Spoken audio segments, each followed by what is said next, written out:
ಎಲ್ಲರಿಗೂ ನಮಸ್ಕಾರ. ನನ್ನ ಯೂಟ್ಯೂಬ್ ಚಾನಲ್ಗೆ ಸ್ವಾಗತ. ಆತ್ಮೀಯರೇ ಮತ್ತು ವಿದ್ಯಾರ್ಥಿಗಳೇ, ನಾನು ಉಡುಪಿ ದೊಡ್ಡನಗುಡ್ಡೆಯ ವಾಸಂತಿ ಅಂಬಲ್ಪಾಡಿ.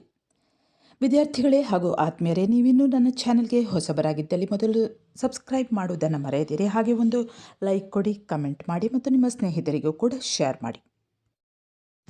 ಆತ್ಮೀಯ ವಿದ್ಯಾರ್ಥಿಗಳೇ, ಇಂದಿನ ವಿಡಿಯೋದಲ್ಲಿ ನಾವು ಆಚಾರವಿಲ್ಲದ ನಾಲಿಗೆ ಅನ್ನುವಂಥ ಪುರಂದರದಾಸರು ಬರೆದ ಕೀರ್ತನೆಯ ವಿವರಣೆಯನ್ನು ನೋಡ್ತಾ ಹೋಗೋಣ. ಮೊದಲಿಗೆ ನಾನು ಈ ಆಚಾರವಿಲ್ಲದ ನಾಲಿಗೆ ಕೀರ್ತನೆಯನ್ನು ನಿಮ್ಮ ಎದುರಿಗೆ ವಾಚಿಸ್ತೇನೆ. ಅನಂತರ ಇದರ ವಿವರಣೆಯನ್ನು ಕೊಡ್ತೇನೆ. ಮೊದಲಿಗೆ ಕೀರ್ತನೆಯನ್ನು ನೋಡೋಣ.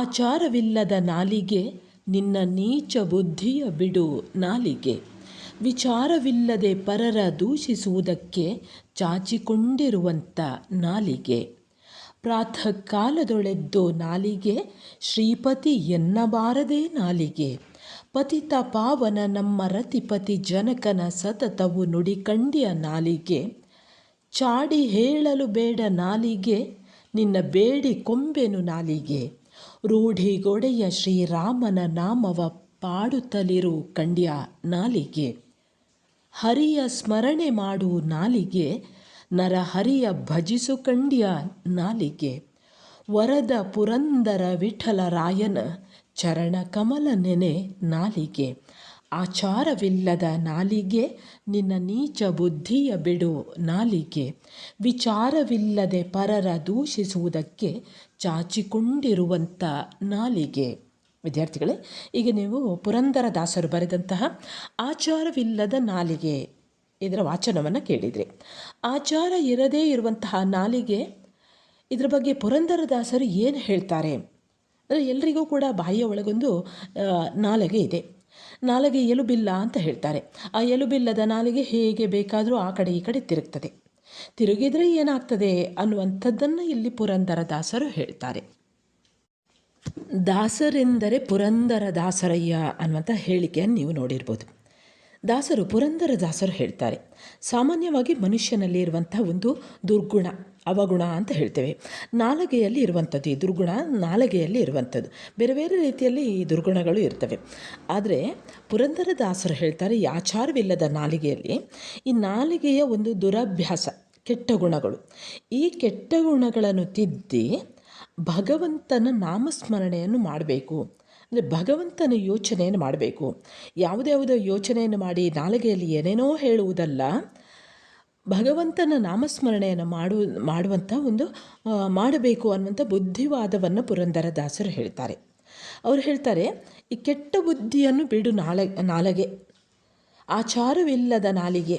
ಆಚಾರ ಅಂದರೆ ಒಳ್ಳೆಯ ನಡೆ ನುಡಿ, ಅದೇ ಸದಾಚಾರ, ಒಳ್ಳೆಯ ನಡೆ ನುಡಿಗಳು ಇರುವಂಥ ವ್ಯಕ್ತಿ ಅಥವಾ ಒಳ್ಳೆಯ ವ್ಯಕ್ತಿತ್ವವನ್ನು ಹೊಂದಿದವನನ್ನು ಎಲ್ಲರೂ ಕೂಡ ಗೌರವಿಸ್ತಾರೆ. ನಾಲಿಗೆ ಯಾರಲ್ಲಿ ಶುದ್ಧವಿಲ್ಲವಿರುವುದೋ ಅಂದರೆ ಸಾಧಾರಣವಾಗಿ ಒಬ್ಬರ ನಾಲಿಗೆ ಆತ ಎಂಥವನು ಅನ್ನುವಂಥದ್ದನ್ನು ತಿಳಿಸ್ತದಂತೆ. ನಾಲಿಗೆ ಕುಲವನ್ನು ಹೇಳ್ತದೆ ಅನ್ನುವಂಥ ಮಾತನ್ನು ನೀವು ಕೇಳಿರ್ಬೋದು. ಅಂದರೆ ಆತನ ಬಾಯಲ್ಲಿ ಬರೇ ಅವಾಚ್ಯ ಶಬ್ದಗಳು ಬಂದರೆ ಆತನೊಂದಿಗೆ ನಾವು ನಿಲ್ಲಬಾರ್ದು. ಅಂದರೆ ಅಂತಹ ಅವಾಚ್ಯ ಶಬ್ದಗಳನ್ನು ತಿದ್ದಿಕೊಳ್ಬೇಕು ಅನ್ನೋದನ್ನು ಇಲ್ಲಿ ಪುರಂದರದಾಸರು ಹೇಳ್ತಾರೆ. ಆ ಕೆಟ್ಟ ಬುದ್ಧಿಯನ್ನು ಬಿಡು ನೀನು.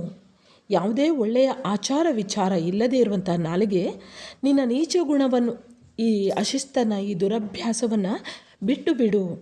ಆಚಾರವಿಲ್ಲದ ನಾಲಿಗೆ ನಿನ್ನ ನೀಚ ಬುದ್ಧಿಯ ಬಿಡು ನಾಲಿಗೆ ಅನ್ನುವಂಥದ್ದೇ. ನಿನ್ನಲ್ಲಿರುವಂತಹ ಕೆಟ್ಟ ಬುದ್ಧಿಯನ್ನು ನೀನು ಬಿಡು.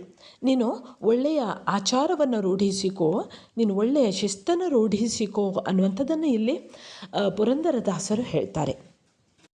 ವಿಚಾರವಿಲ್ಲದೆ ಪರರ ದೂಷಿಸುವುದಕ್ಕೆ ಚಾಚಿಕೊಂಡಿರುವಂಥ ನಾಲಿಗೆ. ವಿಚಾರವೇ ಮಾಡದೆ ಯಾರ್ಯಾರನ್ನೂ ದೂಷಿಸುವಂಥವರನ್ನು ನೀವು ಗಮನಿಸ್ಬೋದು. ನಾಲಿಗೆ ಯಾವಾಗಲೂ ಕೂಡ ಯಾರ ಬಗ್ಗೆ ಆದರೂ ಏನಾದರೂ ಮಾತನಾಡ್ತಾ ಇರ್ತದೆ. ವಿಚಾರವೇ ಇಲ್ಲ ಅವರ ಬಗ್ಗೆ, ನಾನು ಹೇಳ್ತಾ ಇರುವಂಥದ್ದು ಸರಿಯಾ ತಪ್ಪಾ ಅನ್ನುವಂಥದ್ದಿಲ್ಲ, ಒಟ್ಟು ಇನ್ನೊಬ್ಬರನ್ನು ದೂಷಿಸ್ತಾ ಇರುವಂಥದ್ದು. ಅದಕ್ಕೆ ಇಲ್ಲಿ ಪುರಂದರದಾಸರು ಹೇಳ್ತಾರೆ, ಪರರ ದೂಷಿಸುವುದಕ್ಕೆ ಚಾಚಿಕೊಂಡಿರುವಂಥ ನಾಲಿಗೆ. ಹೊರಗೆ ಚಾಚಿಕೊಂಡಿರುವಂತಹ ನಾಲಿಗೆ ಚಾಚಿಕೊಂಡೇ ಇರ್ತದೆ ನೋಡಿ. ಯಾವುದೇ ಇರ್ಬೋದು, ಮನುಷ್ಯನದು ಏನೋ ಬಾಯಿಯ ಒಳಗೆ ಇರ್ತದೆ. ಕೆಲವೊಮ್ಮೆ ನೀವು ನಾಯಿಯನ್ನು ಗಮನಿಸಿರ್ಬೋದು, ಹೊರಗೆ ಚಾಚಿಕೊಂಡಿರ್ತದೆ. ನಾಯಿಯ ಹಾಗೆ ಮನುಷ್ಯನ ಬುದ್ಧಿ ಕೂಡ, ಮನುಷ್ಯನ ನಾಲಿಗೆಯೂ ಕೂಡ ಅದರ ಹಾಗೆ ಇನ್ನೊಬ್ಬರ ಬಗ್ಗೆಯೇ ಚಿಂತಿಸ್ತಾ ಕೂತ್ಕೊಳ್ಳುವಂಥದ್ದು, ಇನ್ನೊಬ್ಬರ ಬಗ್ಗೆ ಕೆಟ್ಟದನ್ನು ಮಾತನಾಡ್ತಾ ಇರುವಂಥದ್ದು. ಅದಕ್ಕೆ ಇಲ್ಲಿ ಹೇಳ್ತಾರೆ, ಪುರಂದರದಾಸರು ಈ ರೀತಿ ಹೇಳ್ತಾರೆ, ಪ್ರಾತಃ ಕಾಲದೊಳೆದ್ದು ನಾಲಿಗೆ ಸಿರಿಪತಿ ಎನ್ನಬಾರದೆ ನಾಲಿಗೆ, ಪತಿತ ಪಾವನ ನಮ್ಮ ರತಿಪತಿ ಜನಕನ ಸತತವು ನುಡಿಕಂಡ್ಯ ನಾಲಿಗೆ. ಪ್ರಾತಃ ಕಾಲದೊಳೆದ್ದು ಮುಂಜಾನೆ ಎದ್ದ ತಕ್ಷಣ ಇನ್ನೊಬ್ಬರನ್ನು ದೂಷಿಸಲಿಕ್ಕೆ ಶುರು ಮಾಡ್ತಾರೆ, ಅಥವಾ ಇನ್ನೊಬ್ಬರಿಗೆ ಬೈಲಿಕ್ಕೆ ಶುರು ಮಾಡ್ತಾರೆ. ಮನೆಯಲ್ಲಿದ್ದಂಥ ಕೆಲವೊಮ್ಮೆ ಅಥವಾ ಅಕ್ಕಪಕ್ಕದಲ್ಲಿರುವಂತಹ ಮನುಷ್ಯರನ್ನು ಜನರನ್ನು ನೀವು ಗಮನಿಸಿರ್ಬೋದು. ಇನ್ನೊಬ್ಬರನ್ನು ಯಾವಾಗ ನೋಡಿದರೂ ಕೂಡ ದೂರ್ತಾ ಇರೋದು, ಇನ್ನೊಬ್ಬರನ್ನು ಯಾವಾಗಲೂ ಕೆಟ್ಟ ನುಡಿಯಿಂದ ಅವರನ್ನು ನಿಂದಿಸುವಂಥದ್ದು ಕಾಣ್ತದೆ. ಅದಕ್ಕೆ ಇಲ್ಲಿ ಪುರಂದರದಾಸರು ಹೇಳ್ತಾರೆ, ಬೆಳಗ್ಗೆ ಹೇಗೋ ನೀನು ಎದ್ದಿದ್ಯಲ್ವಾ, ನಾಲಿಗೆ ಸಿರಿಪತಿ ಎನ್ನಬಾರದೆ ನಾಲಿಗೆ. ಸಿರಿಪತಿ ಶ್ರೀಪತಿ ವಿಷ್ಣು ಕೃಷ್ಣ ಎನ್ನಬಾರದೆ ನಾಲಿಗೆ, ಪತಿತ ಪಾವನ ನಮ್ಮ ರತಿಪತಿ ಜನಕನ ಸತತವು ನುಡಿಕಂಡ್ಯ ನಾಲಿಗೆ. ಪತಿತ ಪಾವನನಾದಂತಹ ಬಹಳ ಶ್ರೇಷ್ಠವಾದಂತಹ ಪವಿತ್ರವಾದಂತಹ ಶ್ರೇಷ್ಠವಾದಂತಹ ನಮ್ಮ ರತಿಪತಿ, ರತಿ ಮನ್ಮಥನ ಹೆಂಡತಿ, ರತಿಯ ಪತಿ ಅಂದರೆ ಮನ್ಮಥ, ರತಿಪತಿಯ ಜನಕ ಅಂದರೆ ಶ್ರೀಕೃಷ್ಣ ವಿಷ್ಣು, ಈತನನ್ನು ಸತತವು ನುಡಿಕಂಡ್ಯ ನಾಲಿಗೆ. ಈತನ ಆ ವಿಷ್ಣು ನಾಮವನ್ನು, ಶ್ರೀಕೃಷ್ಣ ನಾಮವನ್ನು ಸತತವಾಗಿ ಯಾವಾಗಲೂ ಕೂಡ ನುಡಿತಾ ಇರು ನೋಡು ನಾಲಿಗೆ, ನೀನು ಇನ್ನೊಬ್ಬರನ್ನು ದೂಷಿಸಬೇಡ. ಇನ್ನೂ ಹೇಳ್ತಾರೆ ಇಲ್ಲಿ, ಚಾಡಿ ಹೇಳಲು ಬೇಡ ನಾಲಿಗೆ, ನಿನ್ನ ಬೇಡಿಕೊಂಬುವೆನು ನಾಲಿಗೆ. ಎದ್ರೆ ಸಾಕು ಇನ್ನೊಬ್ಬರ ಚಾಡಿ, ಅವರು ಹಾಗೆ ಮಾಡಿದರು, ಇವರು ಇಲ್ಲಿಗೆ ಹೋದರು, ಅವ್ರು ಯಾರ್ಯಾರೊಟ್ಟಿಗೆ ಹೋದರು, ಅವರು ಅದನ್ನು ತಗೊಂಡ್ರು ಇದನ್ನು ತಗೊಂಡ್ರು, ಅವರು ಇಲ್ಲದೇ ಇರುವಂಥ ಕೆಲವೊಮ್ಮೆ ಹೇಳದೇ ಇರುವಂಥದ್ದನ್ನು ಕೂಡ ಹೇಳುವಂಥದ್ದು. ಚಾಡಿ ಹೇಳಲು ಬೇಡ ನಾಲಿಗೆ, ನೀನು ಚಾಡಿ ಹೇಳಬೇಡ, ಬೇಡಿಕೊಂಬೇನು ನಾಲಿಗೆ. ಇಂಥವರನ್ನು ನೋಡಿ ಪುರಂದರದಾಸರು ಹೇಳ್ತಾರೆ, ಬೇಡಿಕೊಳ್ಳುತ್ತೇನೆ ನಿಮ್ಮ ಹತ್ರ, ಇಲ್ಲದೇ ಇರುವುದನ್ನೆಲ್ಲ ಯಾಕೆ ಹೇಳ್ತೀರಿ? ಇನ್ನೊಬ್ಬರ ಚಾಡಿಯನ್ನು, ಇನ್ನೊಬ್ಬರ ವಿಷಯವನ್ನು ಇನ್ನೊಬ್ಬರ ಕಿವಿಗೆ ಯಾಕೆ ಹೇಳ್ತೀರಿ? ಬೇಡಿಕೊಂಬೇನು ನಾಲಿಗೆ. ರೂಢಿಗೊಡೆಯ ಶ್ರೀರಾಮನ ನಾಮವ ಪಾಡುತ್ತಲಿರು ಕಂಡ್ಯ ನಾಲಿಗೆ.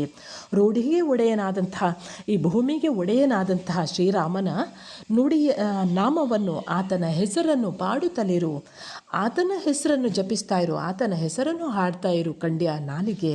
ನೀನು ಯಾರ್ಯಾರನ್ನೂ ದೂಷಿಸ್ತಾ ಕೂತ್ಕೊಳ್ಬೇಡ, ಇನ್ನೊಬ್ಬರ ಬಗ್ಗೆ ಕೆಟ್ಟದನ್ನು ಮಾತನಾಡಬೇಡ, ಚಾಡಿಯನ್ನು ಹೇಳಲ್ಬೇಡ ನಾಲಿಗೆ. ನಿನ್ನನ್ನು ನಾನು ಬೇಡಿಕೊಳ್ಳುತ್ತೇನೆ, ಬೇಕಾದರೆ ನೀನು ಈ ಭೂಮಿಗೆ ಒಡೆಯನಾದಂತಹ ಶ್ರೀರಾಮನ ನಾಮವನ್ನು ಜಪಿಸು, ಪಾಡುತ್ತಲಿರು, ಹಾಡ್ತಾ ಇರು ಕಂಡ್ಯ ನಾಲಿಗೆ. ನೀನು ಯಾರ್ಯಾರದೋ ಚಾಡಿ ಸುದ್ದಿಯನ್ನು, ಯಾರ್ಯಾರದೋ ಕೆಟ್ಟದ್ದನ್ನು, ಯಾರಿಗೋ ಕೆಟ್ಟದ್ದನ್ನು ನೀನು ಹೇಳಬೇಡ, ಬೇಡಿಕೊಂಬೆನು. ಇನ್ನೂ ಹೇಳ್ತಾರೆ ನೋಡಿ, ಹರಿಯ ಸ್ಮರಣೆ ಮಾಡು ನಾಲಿಗೆ, ನರ ಹರಿಯ ಭಜಿಸು ಕಂಡ್ಯ ನಾಲಿಗೆ. ಹರಿಯ ಸ್ಮರಣೆ ಮಾಡು, ನೀನು ಹುಟ್ಟಿಕೊಂಡು ಹೇಗಾದರೂ ಬಂದಿದ್ಯಾ, ಹೋಗುವವರೆಗಾದರೂ ಹರಿಯ ಸ್ಮರಣೆಯನ್ನು ಮಾಡು, ದೇವರ ಸ್ಮರಣೆಯನ್ನು ಮಾಡು. ನೀನು ನಾಲಿಗೆ ನರ ಹರಿಯ ಭಜಿಸು, ನರ ಹರಿಯನ್ನು ನೀನು ಭಜಿಸು ನೋಡು ನಾಲಿಗೆ. ವರದ ಪುರಂದರ ವಿಠಲರಾಯನ, ಶ್ರೇಷ್ಠನಾದಂತಹ ಪುರಂದರ ವಿಠಲರಾಯನ ಚರಣ ಕಮಲವ ನೆನೆ ನಾಲಿಗೆ. ನೀನು ಯಾರ್ಯಾರನ್ನೋ ನೆನೆಯುವುದಲ್ಲ, ಯಾವುದ್ಯಾವುದೋ ಕೆಟ್ಟ ಮಾತುಗಳಿಂದ ನಿನ್ನ ನಾಲಿಗೆಯನ್ನು ಹೊರಗೆ ಚಾಚುವುದಲ್ಲ, ಕೆಟ್ಟ ಬುದ್ಧಿಯನ್ನು ನೀನು ತೋರಿಸಬೇಡ, ಇನ್ನೊಬ್ಬರ ಬಗ್ಗೆ ಏನೇನೋ ಮಾತನಾಡಬೇಡ. ನೀನು ಇರುವಷ್ಟು ಸಮಯ ಹರಿಯ ಸ್ಮರಣೆ ಮಾಡು, ನರಹರಿಯನ್ನು ಭಜಿಸು. ಶ್ರೇಷ್ಠನಾಗಿರುವಂತಹ ಪುರಂದರ ವಿಠಲರಾಯನ ಚರಣ ಕಮಲ, ಚರಣ ಅಂದರೆ ಪಾದವೆನ್ನುವಂತಹ ಕಮಲವನ್ನು ನೀನು ದಿನನಿತ್ಯವೂ ನೆನೆ ನಾಲಿಗೆ ಎಂದು ಇಲ್ಲಿ ಪುರಂದರದಾಸರು ಹೇಳ್ತಾರೆ. ಅಂದರೆ ಇಲ್ಲಿ ನಾಲಿಗೆ ಅನ್ನುವಂಥದ್ದು ಆಚಾರ ವಿಚಾರ ಇಲ್ಲದೇ ಇರುವಂತಹ ನಾಲಿಗೆ. ನಿನ್ನ ನೀಚ ಗುಣವನ್ನು ಹಾಗೂ ನಿನ್ನ ಅವಗುಣವನ್ನು, ನಿನ್ನ ಕೆಟ್ಟ ಗುಣವನ್ನು ನೀನು ಬಿಟ್ಟುಬಿಡು. ಪರರನ್ನು ದೂಷಣೆ ಮಾಡುವುದಕ್ಕೋಸ್ಕರ ಹೊರಗೆ ಚಾಚಿಕೊಂಡಿರುವಂತಹ ನಾಲಿಗೆ, ನೀನು ಇನ್ನೊಬ್ಬರ ಬಗ್ಗೆ ಯಾವುದೇ ವಿಚಾರ ಮಾಡದೆ ಅವರ ತಪ್ಪನ್ನು ಹುಡುಕುತ್ತಾ ಅವರನ್ನು ದೂಷಿಸುವುದನ್ನೇ ನಿನ್ನ ಕೆಲಸ ಮಾಡಿಕೊಂಡಿದ್ದೀಯ. ಅದನ್ನು ಬಿಟ್ಟುಬಿಡು. ನೀನು ಚಾಡಿಯನ್ನು ಹೇಳಬೇಡ, ಯಾರ ಬಗ್ಗೆಯೂ ಕೂಡ ನೀನು ಚಾಡಿ ಹೇಳಬೇಡ, ಸುಳ್ಳನ್ನು ಹೇಳಬೇಡ. ಇರುವ ಮಾತು ಏನಿದೆ ಅದನ್ನು ಹೇಳಿಬಿಡು, ಅದನ್ನು ಬಿಟ್ಟು ನೀನು ಸುಳ್ಳನ್ನು ಹೇಳ್ತಾ ಹೋಗಬೇಡ. ಅಂದರೆ ಹಾಗೆ ಬೇರೆಯವರ ಬಗ್ಗೆ ಬೇರೆಯವರನ್ನು ನೀನು ವಂಚಿಸಬೇಡ. ನಿನ್ನ ನಾಲಿಗೆಯನ್ನು ನೀನು ಹತೋಟಿಯಲ್ಲಿ ಇಡು. ನಾಲಿಗೆ ಎಲುಬಿಲ್ಲದ ನಾಲಿಗೆ ಏನೇನೋ ಹೇಳಿಬಿಡ್ತದೆ, ಕಪಟದಿಂದ ಏನೇನೋ ಹೇಳಿಬಿಡ್ತದೆ. ಹಾಗಂತ ನಿನ್ನ ನಾಲಿಗೆಯನ್ನು ಚಾಚಿ ಬಿಡುವುದಲ್ಲ, ಎಲ್ಲೆಂದರಲ್ಲಿ ಹರಿಯ ಬಿಡುವುದಲ್ಲ. ಆ ನಾಲಿಗೆಯನ್ನು ನೀನು ಹತೋಟಿಯಲ್ಲಿ ಇಟ್ಟು ಬಿಡು. ಒಂದು ವೇಳೆ ಹತೋಟಿಯಲ್ಲಿ ಇಡಲಿಲ್ವೋ ಯಮನ ದೂತರು ಬರ್ತಾರೆ, ಯಮನ ದೂತರು ನಿನ್ನನ್ನು ಕರ್ಕೊಂಡು ಹೋಗಿಬಿಡ್ತಾರೆ. ಹಾಗಾಗಿ ನೀನು ಭಗವಂತನ ನಾಮಸ್ಮರಣೆಯನ್ನು ಮಾಡು. ಮುಂಜಾನೆ ಎದ್ದ ತಕ್ಷಣ, ಪ್ರಾತಃ ಕಾಲದಲ್ಲಿ ಎದ್ದ ತಕ್ಷಣ ಶ್ರೀಹರಿ, ನರಹರಿ, ಶ್ರೀರಾಮನ ಸ್ಮರಣೆಯನ್ನು ಮಾಡು. ಅವರ ನಾಮವನ್ನು ಸ್ಮರಿಸು. ಪುರಂದರ ವಿಠಲನ ಪಾದವೇ ಗತಿ ಎಂದು ನೀನು ಸ್ಮರಿಸು. ಆತನ ಪಾದಕಮಲವನ್ನು ನೀನು ಯಾವಾಗಲೂ ಸ್ಮರಿಸ್ತಾ ಇರು. ಅಂದರೆ ಇಲ್ಲಿ ನಾಲಿಗೆಯ ಹಿಡಿತವನ್ನು ಇಟ್ಟುಕೊಳ್ಬೇಕು. ಇಲ್ಲಿ ಮುಖ್ಯವಾಗಿ ಹೇಳುವಂಥದ್ದೇ ಇದು. ನಾಲಿಗೆಯನ್ನು ನಾವು ನಮ್ಮ ಹಿಡಿತದಲ್ಲಿ ಇಟ್ಕೊಳ್ಬೇಕು. ವ್ಯರ್ಥ ಮಾತನ್ನಾಡುವುದಲ್ಲ, ಪರರ ಬಗ್ಗೆ ನಾವು ದೂಷಿಸುವುದಲ್ಲ. ಯಾವಾಗಲೂ ಕೂಡ ನಾವು ಪರರ ಬಗ್ಗೆ ಚಿಂತೆಯನ್ನು ಮಾಡದೆ, ಯಾವಾಗಲೂ ಕೂಡ ಯಾರ ಬಗ್ಗೆ ಚಿಂತನೆ ಮಾಡಬೇಕು? ದೇವರ ಬಗ್ಗೆ ಚಿಂತನೆ ಮಾಡಬೇಕು. ಸದಾ ಚಿಂತನೆ ಮಾಡಬೇಕು. ಒಳ್ಳೆಯ ಚಿಂತನೆ, ಸತ್ ಚಿಂತನೆಯನ್ನು ಮಾಡಬೇಕು. ಭಗವಂತನ ಭಕ್ತಿಯಲ್ಲಿ ನಾವು ತೊಡಗಿಸಿಕೊಳ್ಬೇಕು ಅನ್ನೋದೇ ಈ ಒಂದು ಕೀರ್ತನೆಯ ಪುರಂದರದಾಸರು ಈ ಕೀರ್ತನೆಯ ಮೂಲಕ ಒಂದು ಉದ್ದೇಶವನ್ನು ಇರಿಸಿ ಹೇಳಿರುವಂಥದ್ದು. ಅಂದರೆ ಯಾರ್ಯಾರ ಬಗ್ಗೆ ದೂಷಿಸ್ತಾ ಕೂತ್ಕೊಳ್ಳೋದಲ್ಲ, ನಾಮಸ್ಮರಣೆಯನ್ನು ಮಾಡು, ಭಗವಂತನ ನಾಮಸ್ಮರಣೆಯನ್ನು ಮಾಡು ಅನ್ನುವಂಥ ಒಂದು ಎಚ್ಚರಿಕೆಯನ್ನು ಕೊಡ್ತಾರೆ. ಇಂತಹ ಒಂದು ನಾಮಸ್ಮರಣೆಯನ್ನು ಮಾಡದಿದ್ದರೆ ನಿನ್ನನ್ನು ಕಾಲನ ದೂತರು ಬಂದು ಕರ್ಕೊಂಡು ಹೋಗ್ತಾರೆ, ಯಮನ ಕಿಂಕರರು ಬಂದು ನಿನ್ನನ್ನು ಕರೆದುಕೊಂಡು ಹೋಗ್ತಾರೆ ಅನ್ನೋದನ್ನು ಇಲ್ಲಿ ಹೇಳ್ತಾರೆ. ವಿದ್ಯಾರ್ಥಿಗಳೇ, ಇದಕ್ಕೆ ಸಂಬಂಧಿಸಿದ ಹಾಗೆ ಈ ಪ್ರಶ್ನೆಗಳು ಬರ್ಬೋದು. ಪುರಂದರದಾಸರು ನಾಲಿಗೆಗೆ ಯಾವ ಬುದ್ಧಿಯನ್ನು ಬಿಡಲು ಹೇಳಿದ್ದಾರೆ? ಉತ್ತರ: ವಿಚಾರವಿಲ್ಲದೆ ಇತರರನ್ನು ದೂಷಿಸುವಂಥದ್ದು, ಬೈಯುವಂಥ ಮತ್ತು ಚಾಡಿ ಹೇಳುವುದೇ ಮೊದಲಾದ ನೀಚ ಬುದ್ಧಿಯನ್ನು ಬಿಡಲು ಪುರಂದರದಾಸರು ನಾಲಿಗೆಗೆ ಹೇಳಿದ್ದಾರೆ.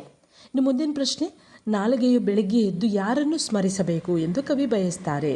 ಉತ್ತರ: ನಾಲಿಗೆಯು ಪ್ರಾತಃ ಕಾಲದಲ್ಲಿ ಎದ್ದು ಪತಿತ ಪಾವನನಾದ ಶ್ರೀಪತಿಯಾದ ಶ್ರೀಹರಿಯನ್ನು, ಶ್ರೀಪತಿ ಲಕ್ಷ್ಮಿಯ ಪತಿಯಾದಂತಹ ಶ್ರೀಹರಿಯನ್ನು ಸ್ಮರಿಸಬೇಕು ಅಂತ ದಾಸರು ಹೇಳಿದ್ದಾರೆ. ಇನ್ನು ಮುಂದಿನ ಪ್ರಶ್ನೆ: ನಾಲಿಗೆಯು ಯಾವ ಕೆಲಸಗಳನ್ನು ಮಾಡಬಾರದು? ಉತ್ತರ: ನಾಲಿಗೆಯು ಇತರರ ಬಗ್ಗೆ ಇಲ್ಲ ಸಲ್ಲದ ಚಾಡಿಗಳನ್ನು ಹೇಳಬಾರದು ಮತ್ತು ಕೆಟ್ಟ ಆಲೋಚನೆಗಳಿಂದ ಕೂಡಿದ ನೀಚ ಬುದ್ಧಿಯನ್ನು ಪ್ರದರ್ಶಿಸಬಾರದು. ಮುಂದಿನ ಪ್ರಶ್ನೆ: ಕವಿಯ ಪ್ರಕಾರ ನಾಲಿಗೆಯು ನಿರಂತರವಾಗಿ ಏನು ಮಾಡಬೇಕು?